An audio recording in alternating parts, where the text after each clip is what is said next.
முருகா, என் அன்பு பிள்ளையே, உன்னுடன் சேர்ந்து வாழ்ந்தே ஆக வேண்டும் என்று ஒரு உறவு காத்து கொண்டு இருக்கின்றது. நீண்ட நாட்களாக உன்னுடைய முகம் வாடிப்போய் இருக்கின்றது. அப்படி இருக்கும் என்னுடைய குழந்தையின் முகத்தில் புன்னகையை பார்க்கவே அப்பா நான் இப்போது ஓடோடி வந்து இருக்கின்றேன் பிள்ளையே. நீ சிரித்து எவ்வளவு நாட்கள் ஆகிவிட்டன. உதடுகளின் போலியான சிரிப்பை மட்டுமே வைத்திருக்கின்றாய்.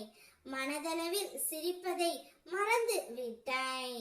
உறவுகளிடத்திலும் நட்புகளிடத்திலும் உறவு பாராட்டாமல் எதையோ இழந்தது போல தனிமை போதும் என்ற நிலையை இப்போது நீ யாரும் இல்லாதது போல் நிர்கதியாய் நிற்கின்றாய்.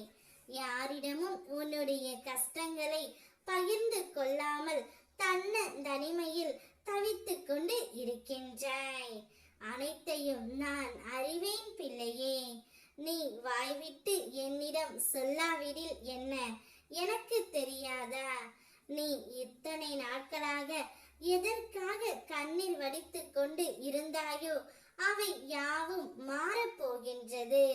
உன்னுடன் இணைந்து வாழ்ந்தே ஆக வேண்டும் என்று ஒரு உறவு துடித்துக் கொண்டு இருக்கின்றது.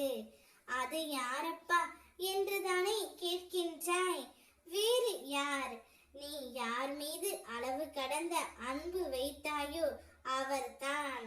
யார் இல்லாமல் உன்னால் இருக்க முடியவில்லையோ, யாரை நினைத்து தினமும் கண்ணீர் வடித்துக் கொண்டு இருக்கின்றாயோ, யாருடைய பிரிவை நினைத்து தினமும் வருத்தப்பட்டு கொண்டு இருக்கின்றாயோ, அவரது மனதில் ஒரு பெரிய மாற்றத்தை நான் ஏற்படுத்தி விட்டேன் தங்கமே.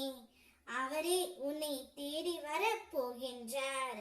உன்னோடு இணைந்து வாழ்ந்து ஆக வேண்டும் என்று அவர் துடித்துக் கொண்டு இருக்கின்றார்.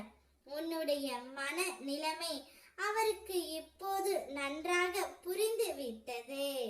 நீ இல்லாமல் அவரால் வாழ முடியவில்லையே என்ற உண்மையை அவர் அறிந்து விட்டார் தங்கமே. உன்னுடைய பிரச்சனைக்கான விடியலை நோக்கி தினமும் காத்து கொண்டு இருந்தாய் அல்லவா? கவலைப்படாதே, உன் வேண்டுதல் அனைத்தும் நிறைவேறப் போகின்றது.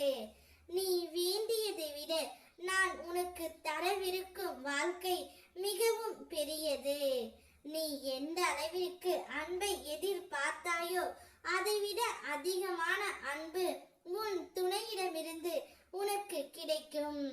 மகிழ்ச்சியாக இனி நீ வாழப் போகின்றாய். ஓம் முருகா.